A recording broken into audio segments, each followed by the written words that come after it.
What is up, gamers? I am Flitz. And I'm Mitz. And the Nintendo press conference happened. It was an exciting event. It started off pretty spectacular with a medley of Legend of Zelda music. Yes. And then super important Japanese people came out on the stage speaking broken English, and then it was translated. They eventually got to the 3DS. Yeah, which... Let's keep going, because that's kind of what I kind of felt like when I was watching that. The 3DS, it's like, they're like, oh, here are the new things for the 3DS. Everybody at the conference was just saying, get to the cafe, get to the cafe. Yes. And they just kept bringing out one 3DS title after another. Yeah. And I was like, no, move on. I mean, and that's their moneymaker, so they have to push it. Yeah, I mean, I get it. It's the same thing that we'll be talking about, like with the Microsoft one, where, you know, they poured a whole bunch of money into this product. They've gotta, you know, double down on it, but everybody wanted to see what was going on with the cafe. What's the big news? And then they revealed it, and wait, is that it? Really? They named the cafe. They gave it a name, which is the Wii U, right? Because their whole thing is like we, us, you, not as in Wii U, female sheep. I think which it was would be much more amazing. I think that it was the Wii U because you're gonna get one controller. And you're never going to be able to afford another one because it's got a 6.5-inch LCD screen in there and all sorts of gyros and stuff like that. Touch screen and the camera on the pad on it. The thing is, one of the things that's amazing is it will work with your Nintendo Wii.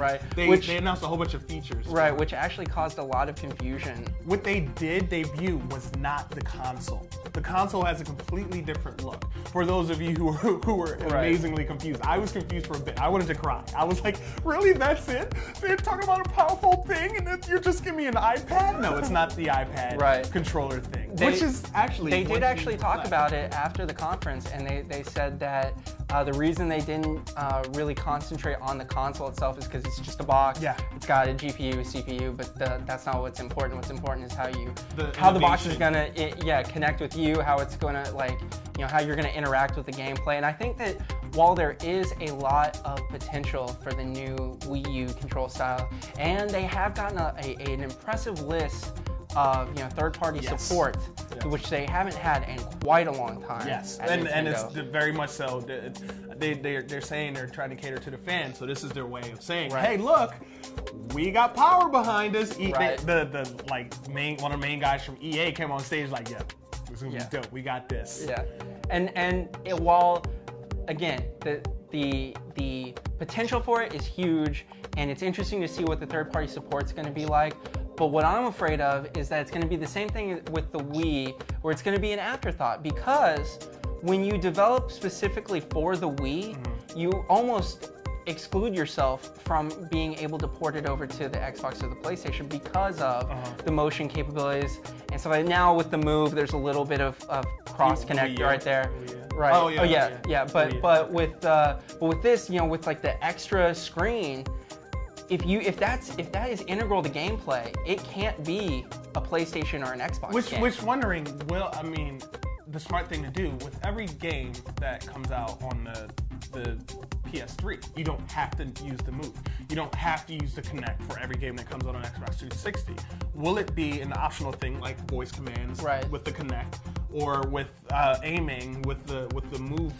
I mean, I think that a lot of it will be, especially to start off with. And I think, there will be some stuff that is very Wii U specific. Even in bigger titles, like maybe Assassin's Creed, like you'll have inventory. I think inventory is going to be a huge thing. And even map, so you can look at your pad and be like, I think that's going to be a thing, but I don't think that any of the big games are going to have anything where you're going to look at the Wii U and say, I need that feature. And especially because one of the big things about jumping forward to a next-gen console, for me at least, was performance. It's supposed to be more powerful than the PS3, which is the most powerful console out there. The question, though, is how much more powerful? Because if we're talking about just, a little bit of a medium, graphics update, then the innovation is awesome, and I applaud them for that, because I do think that Xbox and PS3, they've seen the writing on the wall. That's why we've seen the Kinect and the Move. That it's going to be, graphics are going to start to reach a point where you know, it can look better, you know, as we've seen with Battlefield 3. It can always look better. Yes. But what's going to get gamers into a game is going to be gameplay, like innovations and stuff like that. Some of the things that they did not touch on, which I'm sure it has to come up at Tokyo Game Show, is battery life on the controller, yes. How it's going to attach, price points, how much is it going to cost us? Because yes, looking at the controller alone, looks like it's going to be pretty expensive. Will we have to that being said, Nintendo's always been very good about keeping their price point very low. It's not like they don't have the money, because they sold tons of Wii's and 3DS's and DS's. So, we'll see.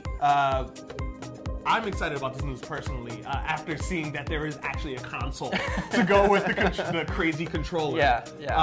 But everything else, I mean, we'll see with time. Right, and we will be bringing you guys much more updates as they come, including recaps of all the other major conferences throughout the day, so stay tuned. Thanks, guys.